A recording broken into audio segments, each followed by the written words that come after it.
এক অবস্থা যে রাস্তাটার পাশে এই বালি পাথর সিমেন্ট ইট, তারপরে আছে সিটি কর্পোরেশনের ময়লা, এগুলো রাইখা পুরো রাস্তাটাকে একটা মানে, জলবদ্ধতা একটা সৃষ্টি করে রাখছে।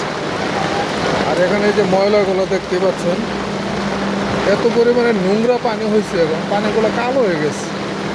এই পানির মধ্যে পা দিতে আসলে খুব ভয় লাগে যে আসলে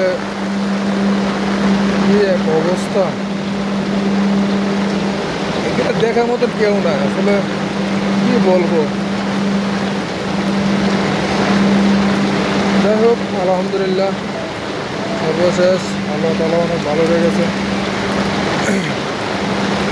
গত বছর এই রাস্তায় প্রায় হাঁটু পানি ছিল, এবার তো মোটামুটি খুব ভালো যাচ্ছে।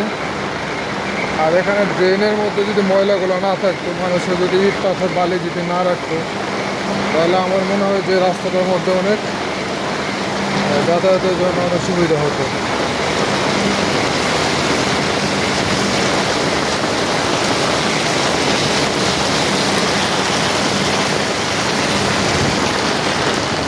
তো এই জায়গাটা হচ্ছে চট্টগ্রাম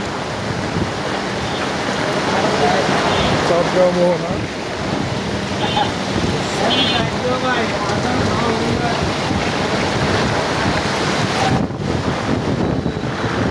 বালুরঘাট বেসিক শিল্পনগরী এলাকা, চট্টগ্রাম মোহনা।